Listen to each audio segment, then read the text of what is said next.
welcome to another fantastic episode of You Didn't Get the Memo. I'm your host, Gloria Bailey Ray, and as always, we have an exciting show for you. I cannot wait for you to engage with my guest today.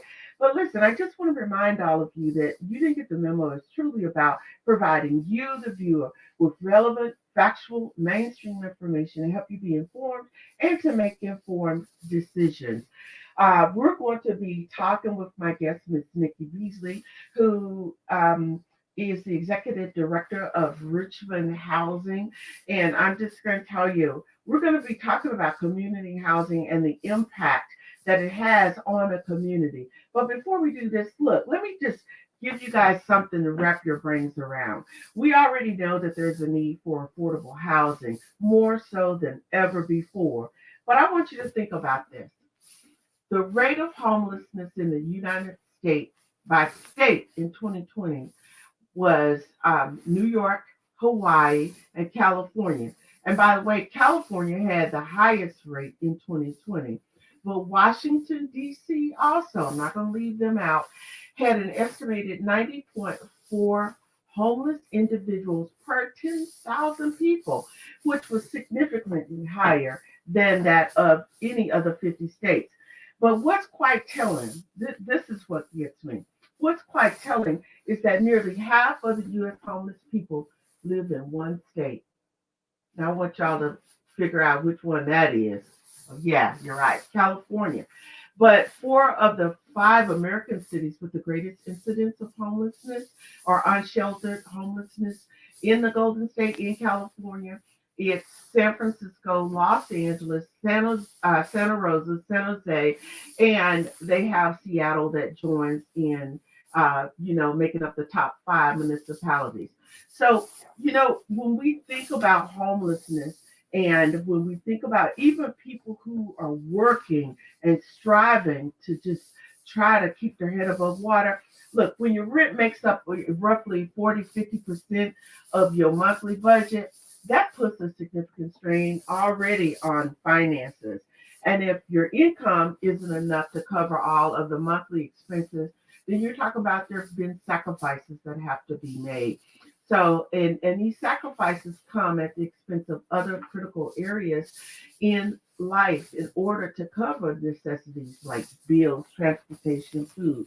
So, like I said, today we're going to be talking with the executive director of Richmond Neighborhood Housing Services, which is Ms. Nikki Beasley. And if you guys don't know her, I'm just going to tell you, want to tune in because the sister is so dope, dynamic, smart, and I tell you, and I am happy to call her a friend of mine.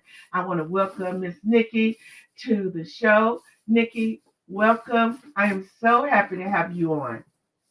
Well, thank you for the invite, Gloria. I'm so happy to be here. Good people know good people, so thank you for the invitation. Absolutely. Well, let's jump right in and let's start with, I always like to ask my guests, just kind of tell the viewers a little bit about their backstory. So, we'll start with Nikki. What's your backstory? Well, it is an interesting story, but the way that I got into housing, I think I emulate is not what you know, it's who you know and the power of your network. I'm a retired banker, left banking in 2015, really, actually 2014, was really open to understanding what else was out there for me. I'd been doing the work for a very long time and I was ready for something new. And an associate of mine had been approached by a small nonprofit who was looking to revamp the organization, and the board had come to a decision to understand whether they're going to move forward or close the organization down. They decided to move forward. My associate friend said, "Hey, Nikki, I thought of you, and I said, I'm open." Went through the process, got into the organization May of 2016. And I was wanting to be stretched, wanting something new. I felt if I was going to be a nonprofit, affordable housing was, the best place to be. I didn't know anything about affordable housing, but I did know a lot about the nonprofit civic, activities, as well as what the experiences brought me into banking. And just next week will be my 5-year anniversary. So that's the backstory of how I got into housing. My life story, I think, as we were chatting before we got started, we as women, We all have stories, but it's what we choose to do with them that truly makes the difference. So that's how I got into housing. Yeah, absolutely. I cannot believe it's been 5 years. It just time really and truly flies. But I want to thank you for that because one of the things that I always hope that my viewers will take away is that although you may have been in one particular industry, but learning how to pivot, and that's what we have to do in this day and time. Learn how to be pivot, nimble, and it's always very, very helpful when you have people who are in your corner that can also kind of, just push you forward and put you in that position where you be. And notwithstanding, I have to say, because we both are spiritual beings, so we always know that God has us exactly where He wants us to be. So thank you for that. But let me just ask you this: you talked about you've been in banking, but give us an idea how that former career position actually prepared you for what it is that you do now. I think the risk exposure, being able to manage and mitigate risk, organization, operations, and controls. But I say it facetiously, but it's true. I learned more about banking than I ever did as I learned more about banking as a non-banker than I ever did as a banker. And a lot of that comes from the advocacy work we do, working directly with banks as it relates to their Community Reinvestment Act and the things that they're, supposed to be doing in community. And I think just the whole, and I grew up in, I guess corporate America during the more traditional state. So, the leadership, disciplines, as well as the dedication and commitment to the work ethic. So I think that's what has helped me through the new career that I have now. Yeah, okay, absolutely. But let me ask you this. What was it about Richmond Neighborhood Housing Services? What was it about it that made you say, I want to come to work there? Because the one thing that I do know about you is that the grass is, you have opportunities, and the grass is always really green. It's just picking where you want to be. And what was it specifically that made you decide that? I want to say it was timing. Like I said, I was really open. I didn't really know what I was going to do. I knew that I didn't know how my traditional skills were going to translate to a new career. During that time, it was all about IT, startup companies, and I didn't quite know how I was going to fit in. But what I did know, I always had a sense of community, a passion for community. And to your point, I was open and wanted to be obedient and kind of just go down this path, knowing that, there's never a mistake. Everything is in divine order. So I took the opportunity. And then once I got inside of the organization and started to understand the opportunities and really what our work meant to community, that's what kept my passion and dedication to really bring it to, new life and bring new breath to the organization. Right, right. And new breath you have, that's for sure. So, as an executive director, what is your role there at Richmond Neighborhood Housing Services? Because people hear that I'm the ED, but what does that really mean? And your role is very different, I would think, as opposed to maybe some of the other people that have the title of an executive director. And it's probably more specific, especially dealing with the different clientele or people that you have to interface with. So tell us, exactly what does that look like? So I would say it's a hybrid of being an entrepreneur with some, security that have some source of sustainable income because the organization is performing well. But as an executive director, I am making decisions on the direction of our organization, putting forth our mission and vision, working closely with our board of directors, either influencing the move in the direction I think the organization should be going toward or being held accountable to the things that we said we were going to do. Of course, there's management and leadership of staff. There's a lot of interfacing with community. And I was sharing this term early in my career before I knew who the author was, and then she became my hero. Is I was bringing my folding chair to every table because I wasn't being invited at the time, didn't quite know, again, where I should show up, but I was showing up everywhere and really being a voice in community. I think the other role that I play as an executive director, and I know we'll get into this in a little bit when, we talk a little bit more about our organization, but really being okay to have what I call mosaic conversations, because housing means different things to different people, and we're really clear of what housing means to us. We understand where our lane is. We tend to be a unicorn in these conversations.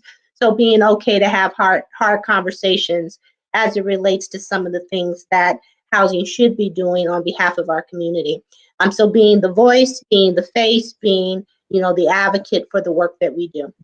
Oh, I love that. You said several words, mosaic. I'm gonna have to steal that one from you for sure. But listen, we're going to just take a quick break, and when we come back, one of the things that I really want you to delve into is to talk about what's the difference between community housing and public housing.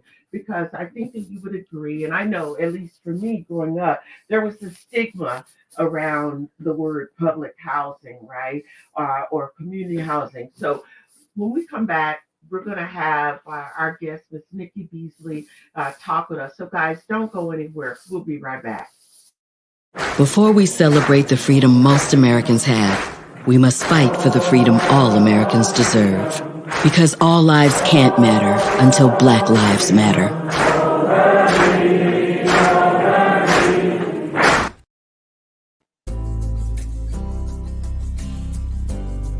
If doctors, nurses, and grocery store clerks can wear a mask for 10 or 12-hour shifts, you can wear a mask for an hour or less when you go to the store.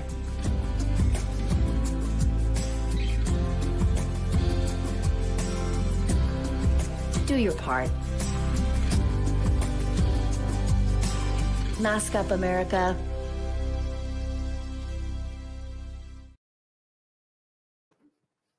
All right, I want to welcome you guys back, and those of you who are new to tuning in to You Didn't Get the Memo. My guest today is Ms. Nikki Beasley, who's the Executive Director of the Richmond Neighborhood Housing Services. And before we went to break, I had asked the question of Nikki, what's the difference? To tell us what the difference is between community housing and public housing.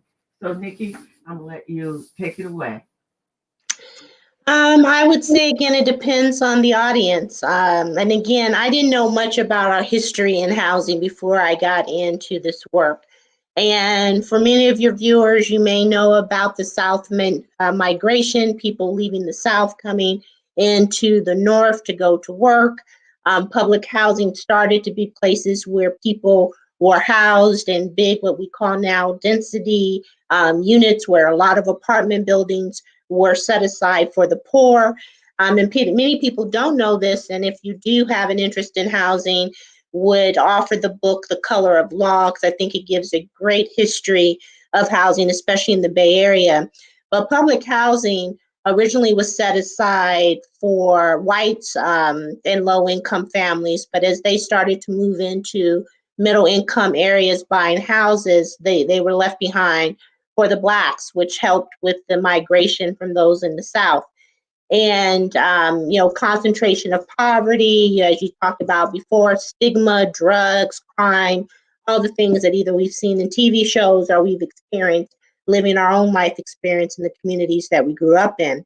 As things transitioned to get away from that stigma of either low-income housing, public housing, you started to hear things like affordable housing. What I will say, public housing is distinct because it typically is run or owned by a local housing authority, HUD, housing urban development, local housing development organizations within your communities known as the housing authorities will own and operate a public housing project. And community housing could look and feel something like a housing that provides supportive services. Maybe there are individuals that have either mental health issues, a host of services that may need to accompany their housing need. And then there's affordable housing where, based on people's income, as you mentioned, as we got started, trying to meet one's housing need based on their affordability. And affordability means different things to different people, as well as the practitioners of those that actually do housing, as their day-to-day work. Okay. Well, when we talk about the community housing and the supportive services, uh, I can see that there has to be a benefit to that. So, can you discuss what those benefits are, whether it's social, economic, both? Let's talk a little bit about the benefits that affordable housing provides.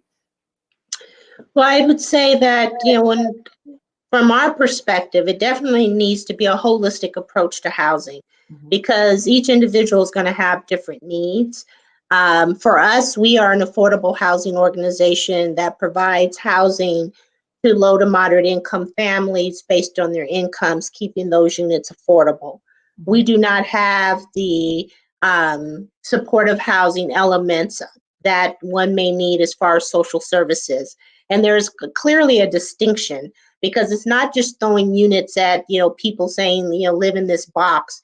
There really needs to be an assessment to understand what the overarching needs.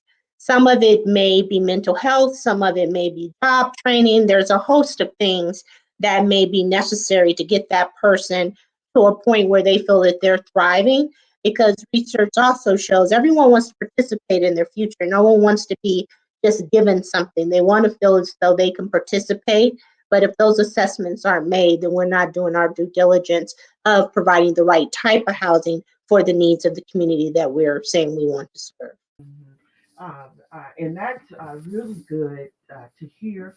And what I'm really hoping that people will take away is to really, when you think about, I just think that there's been this disconnect when you hear people talk about low income housing or affordable housing. And one of the things for me, I just believe, as I said to you, I think home is where the heart is. And when people can sink themselves into something that they can call home, I just see communities being able to thrive. I see, families coming together. And when you don't have that, I see that as definitely a problem, and especially opening with the statistics that in California alone, we have such a great homeless population. And, we hadn't discussed this, but I'm just curious, what do you think a lot of that homelessness is due to? Just off the top of your head, what do you think? Before COVID, when I was sitting in meetings and they would say, we have to build 10,000 units, I'm making that number up. I'd be like, well, who are we building for? And when we would be speaking about the homeless, it's like, did we do some assessment to understand how many need supportive housing? How many just lost a job, but if they, could get back into housing, they could find a new job. How do we know what type of units we should be building? And I think since COVID, homelessness looks and feels different. You have people who are going to work every day Mhm. and either couch surfing or living on the street. Prior to COVID, we were hearing stories that they were taking baths or showers and 24-hour fitness, but getting to go to work every day. Mhm. Homelessness doesn't look and feel like it did in the 70s and 80s due to the crack academic. Um, so it's not just based on the social ills of community. It's just people having financially hard times. And when we look at statistics as well, most Americans cannot support a $300 emergency. So if life were to happen, reduction of hours, loss of job that we saw in COVID, people's housing was at risk. Now, thankfully, due to the state of California, there has been some moratoriums, meaning that landlords can't be proactive in evictions if it's rent has not been paid due to a COVID incident, but still people are at risk. So I think that the housing numbers have increased not just because of the social elements, but financial elements that people are finding themselves in just with life happening. Hmm. Yeah, you're absolutely right. I was reflecting when you were saying that. I remember going to the gym and see the person they're taking a shower, they have their clothes, and then you go out and you see their cars chock full of their own personal belongings, and you have to wonder, this person must be living in their car. And homelessness has taken on a whole different meaning because there are so many other aspects to it. I just wonder if people really think about the fact that when you lose your livelihood, you've lost your job, you've lost your home. In many cases, you've lost your family because you've not been able to stay connected. I think that just the all those pressures that we feel, it would have definitely an effect on the mental state of a person. And so now we couple that with mental instability, and people turn to drugs or alcohol, and believe it or not, it's easier to get than food. And I just see it just kind of compounding one on top of the other. And I look at all of the people who are still continuing to migrate to the state of California, and how do we manage, how do we handle, this issue. So hearing you talk about what you guys, what your organization is doing, that's really interesting because I want to go back and I just want to delve a little bit into, as affordable housing, is there some type of scale that is being looked at? Do people have to meet a certain income? What does that criteria look like for someone that would come to your organization? So I'll just share kind of how this quote unquote system works. Okay. So as an affordable housing provider, depending on the financing of those units, so if you're getting any type of government or municipal subsidy to either acquire and rehab, or any money is going in from a government perspective, there are going to be income restrictions for most cases. So that means that the industry looks at something called AMI, area median income.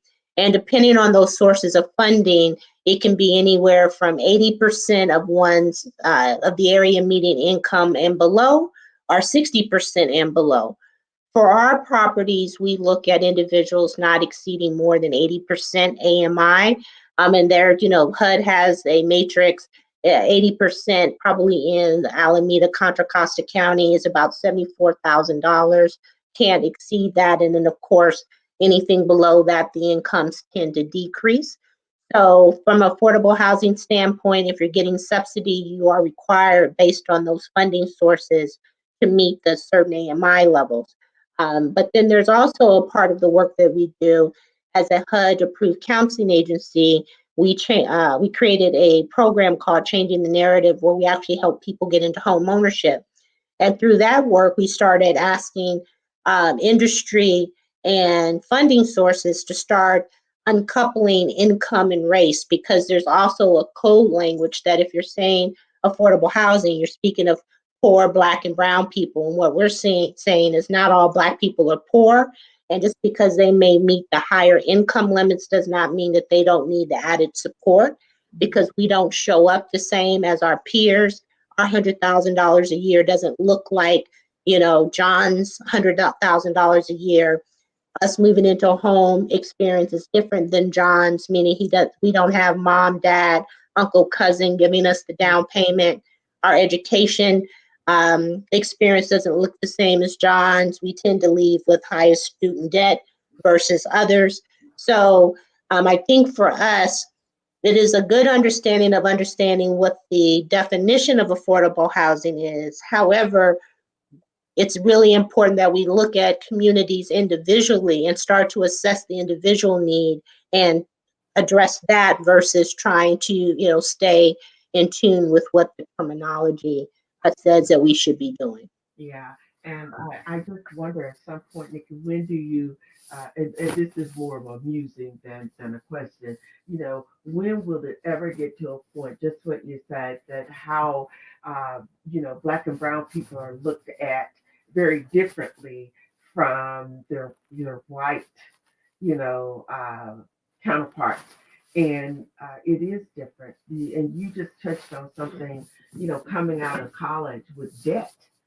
And, that in itself is just something that has to be looked at, and that narrative really and truly has to change, and change much quicker, just given, the magnitude of all these people that are becoming homeless. And the worst piece is to hear people who are educated and they're homeless. Okay. Exactly. In our work as a housing counselor services, we are, helping people get into homes that have over $100,000 in debt, but their primary employment is they're making $75,000 a year. So I will say this to parents out there who, are saying children go to college. Not, and I'm a big proponent of higher education, but I think we have to do a better job in making sure that the degrees that individuals are getting is going to translate to the income levels that can help either offset or support that debt. Because too many of us walk away with high student debt, and the jobs that we are securing, the income doesn't even match the debt that we owe. So I think we as a community can educate our young people a little better so that the debt, quote unquote, matters, and it is getting them to higher earning positions. But then that's a whole nother conversation with some of the systems that are in place.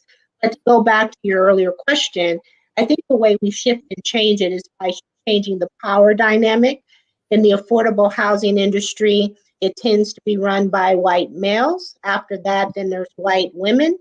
And many of them are making decisions on behalf of communities that they have no real connection with.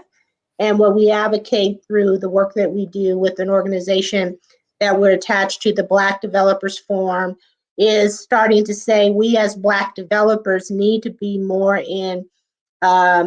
engaged in these decisions, because we can talk to our folks different than others can. And we can, demonstrate and model how things should be done. So I think there also has to be a shift in power in the affordable housing industry, making decisions on behalf of the communities that they're serving. Yeah. Oh my gosh. Absolutely. You just hit on so many different points. And going back to the college piece, I mean, I'm a huge proponent of, education. But at the same time, you said probably one of the most critical things here is that we have to teach our children, and the children have to learn, because there's a difference between getting school loan and getting in school debt and using it. It's not to afford your lifestyle.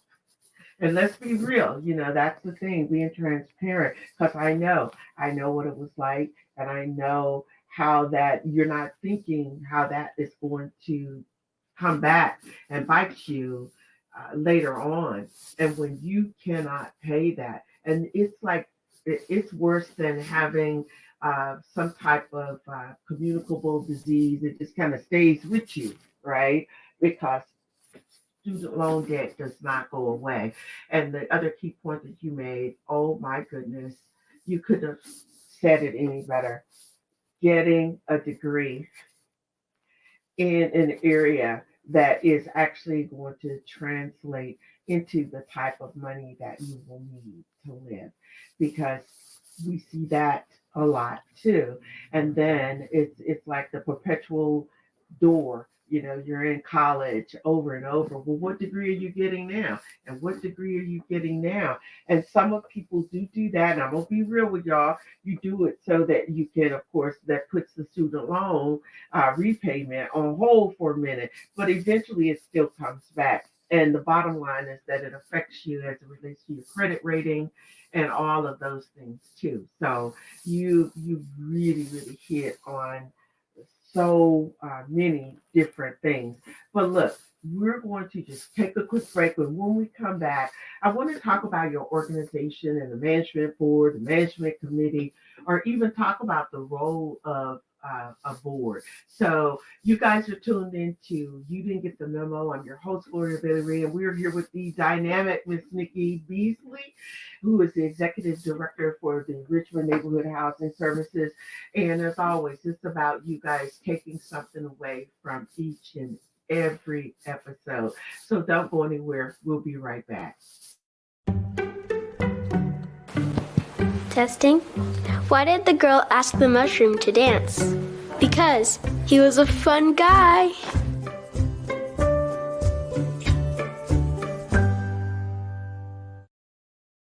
It's all of our responsibility to slow the spread of the coronavirus. So follow guidance from authorities where you live and stay home unless absolutely necessary. You can still use your outdoor spaces like yards and decks. It's also okay to go for a walk or exercise outside. Wear a cloth face covering, stay at least 6 feet away from other people, try not to touch any surfaces, and wash your hands for at least 20 seconds as often as possible. Visit Coronavirus.gov for the latest information.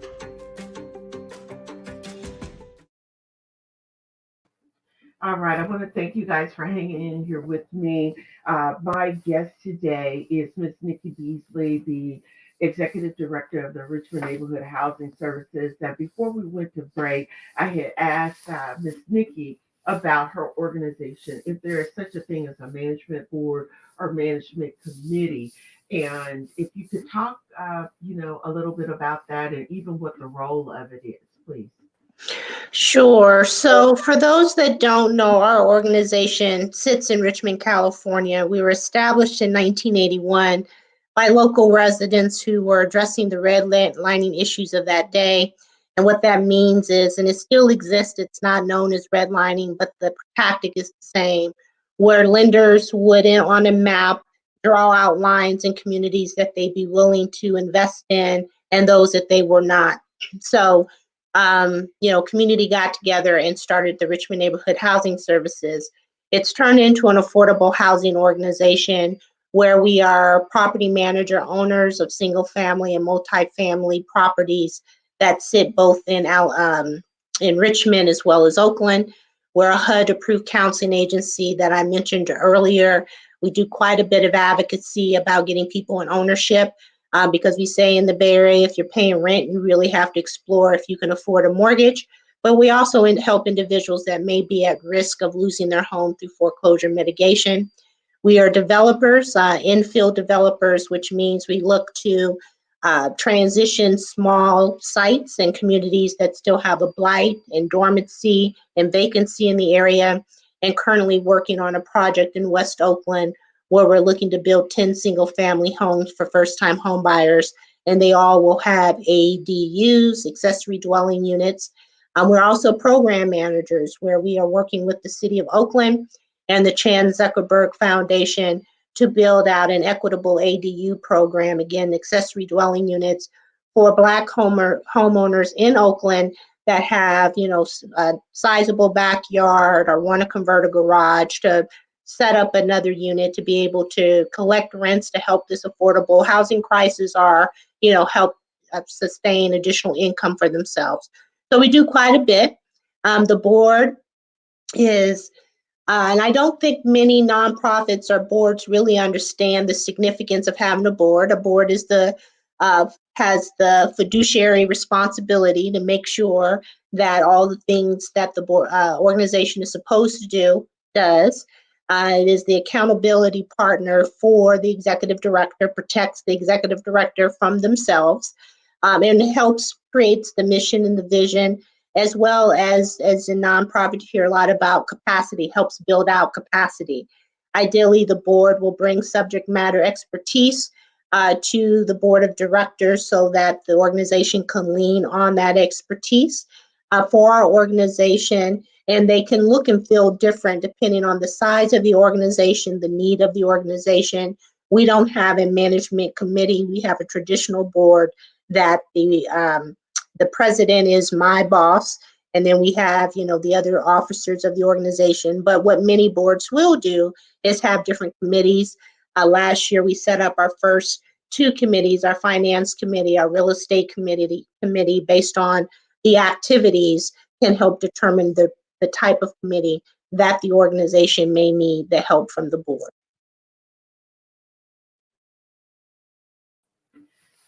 Wow. I mean, you just said that's a lot. And thank you for explaining that, because you're absolutely right. A lot of people, and then the one thing, and you can tell me your thoughts about this, is that a lot of times people really need to understand when they want to get on a board that it's not just for you to have a title. you're talking a working board, people who are really involved. And I think that a lot of times people think about, I want to be on a board, I want to say that I sit on this board, but it requires work and it requires a commitment too. So, Most definitely, because if the stuff hits the fan, they're gonna be looking at the board. They're gonna look at the meeting minutes, and if everybody said aye, so it is a huge responsibility.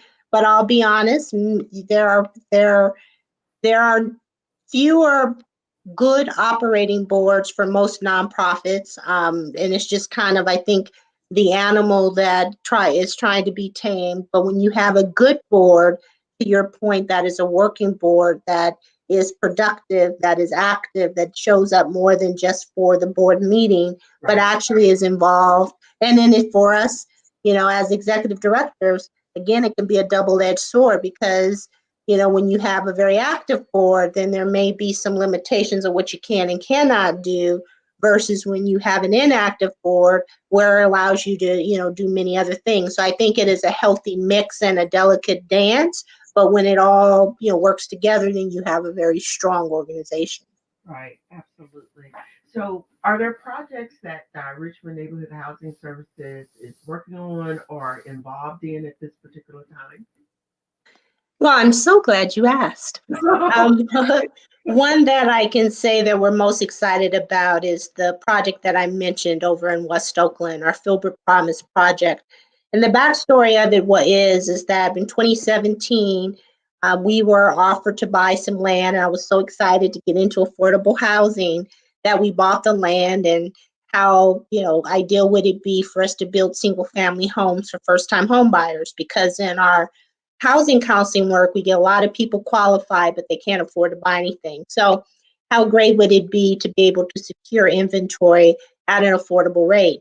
But this is where I learned about uncoupling income and race, because most of the subsidy, most of the financing for a project like this would be for homeowners not making more than 80% AMI. And even though we're great advocates of ownership, there's no possible way that you could build from the ground up, with the housing cost to build being as high as it is for an individual that could only afford a $300,000 house. It just, as you hear in housing, it just doesn't pencil. So we became very vocal in saying for home ownership projects that there needed to be more flexibility for financing to support those projects that were 80 to 120, especially when it had to do with home ownership, because people needed to make the income to be able to buy these homes still at an affordable price.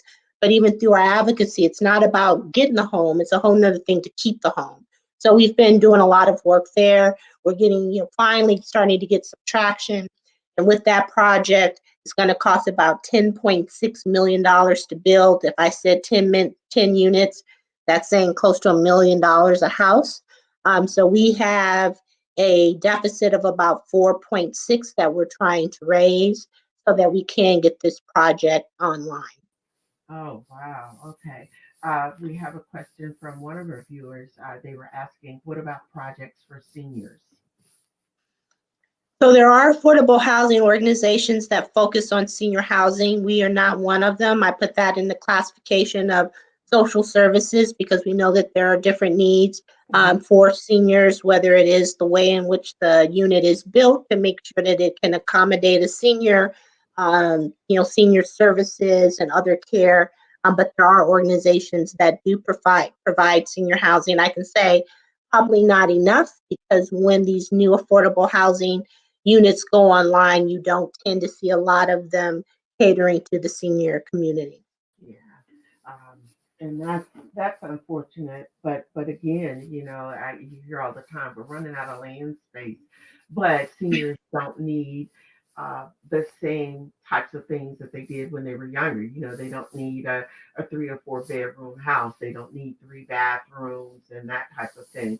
So, hopefully down the line, someone will look at that. Thank you for asking that. But Lori, let me just share, but here's one way that community can get involved. Sure. Is through advocacy. through showing up at city council meetings, not just when there is a problem and Yeah. stuff has hit the fan, but really making your voices heard, because city council will move based on what community says. And so if no one's showing up saying that senior housing isn't needed, then they're going to think senior housing isn't needed. And when a developer comes in and if they want to develop affordable housing with no senior housing, if they haven't been hearing the rumblings of it, then they assume that that's not the need. And I can say, as I said, in 1981, with our organization being founded by community members, I don't think community understands the real power and voice they have. So if it is a need in your community, the first thing I would do is see if there is any local advocacy groups that have an interest in your interests. And if not, if you're capable and able, start your own. But staying in front of city council, demanding and sharing the needs that you have, I could say could possibly transition and change some of those things. Yeah, and you're absolutely correct. And I do want to say, with you saying that, now that community, with what's happened with the pandemic, of most, and it's always been most. I know that in here in Oakland, you could always just log on and see and participate in the city council meetings. So you don't even have to leave your home. You're actually able to be involved in that. That is so very, very true. So thank you for highlighting that. We're getting some more questions. Would you consider indeed mini design homes? So that is like the tiny home model. I see it as that being a lifestyle, not a solution to housing, someone who wants to be a minimalist. But we're not in the tiny home space. And I think this brings up a good point. There are many people looking at this affordable housing conversation and taking it from different lenses. And we're really clear of what our lane is. Our lane is being able to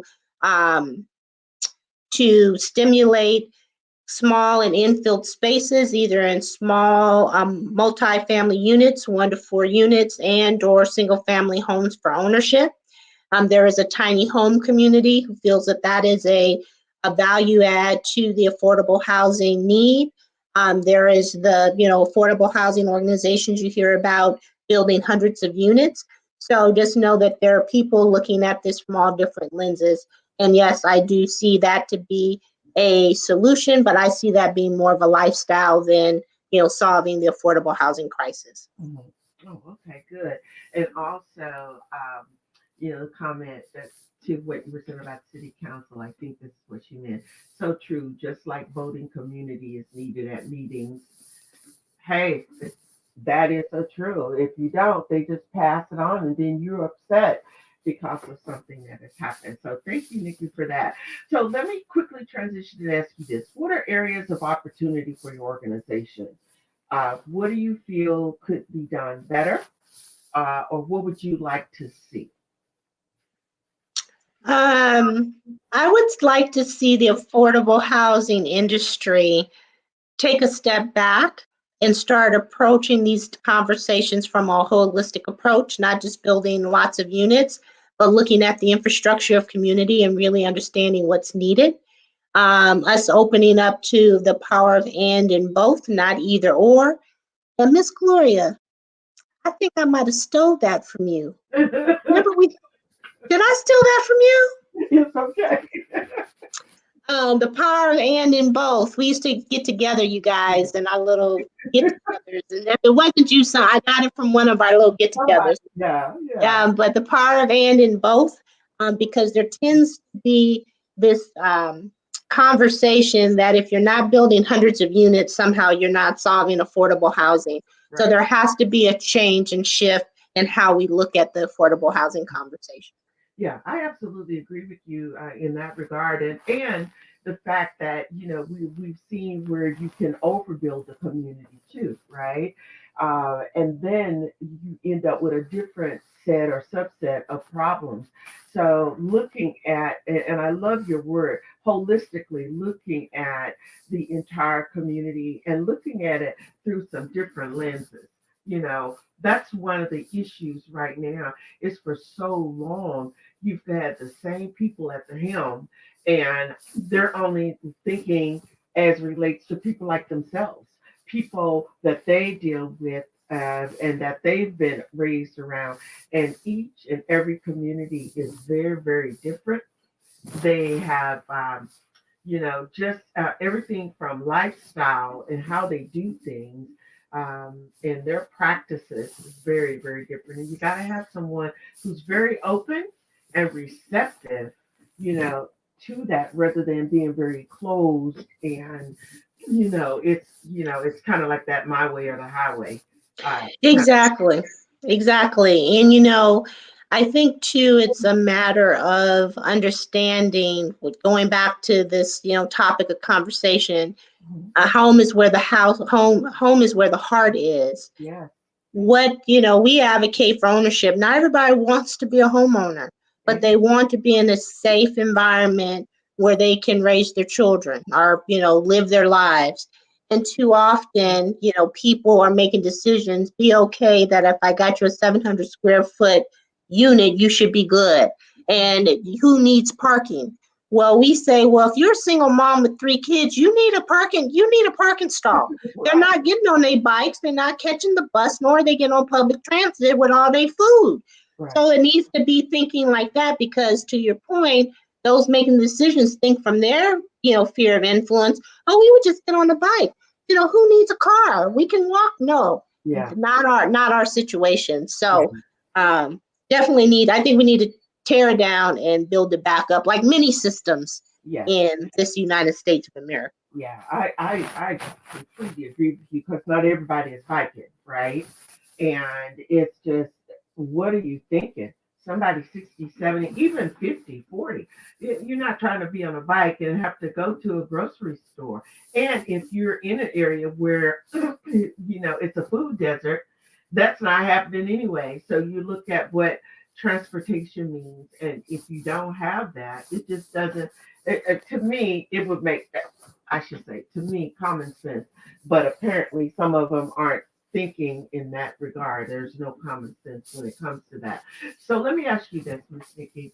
What would make the greatest difference in helping your organization get better at what? What are some of the things, that can help your organization get better? Well, I'm a nonprofit, so I can always say money, but I would say most specifically being able to find financing for these unique projects that I say we sit in many of these rooms as unicorns. Organizations like ours that have interest in ownership, that want to take advantage of infield small site blighted communities that can stabilize a community overnight. We know what it is to have vacant lots, which ends up being large garbage cans for communities. So just think, if that could be transformed to a house, multi-units, to where people were getting in and out of those spaces, what that would mean to a community. So more focus on financing for projects would probably be the number one ask that we would have, especially in communities like the cities of Richmond and Oakland. San Francisco, not a need, they're at capacity, it's high density, but there are communities that do need to figure out how to get these vacancies online. Yes, absolutely. So, what if viewers wanted to get to know the organization better? What are the best ways for them to learn about Richmond Neighborhood Housing Services? What's your website? And in terms of volunteering, is there an opportunity for people who want to volunteer at your organization? Sure. So our website is richmondnhs.org. That's Richmond, N as in Nancy, H as in Harry, S as in Sam.org. That's where we have all of the latest, greatest information and updates about our organization. As far as volunteering, we're still adhering to COVID, so most of our work is virtual. But one program that I did not mention that we're launching in September is our Emerging Developers Program, assisting individuals who do want to get into development. So if there's some subject matter experts out there related to housing, we're looking for volunteers to assist with what we call our office hours, just bringing talent and information available to the cohort that will be participating, as well as being able to provide mentorship to some of the participants.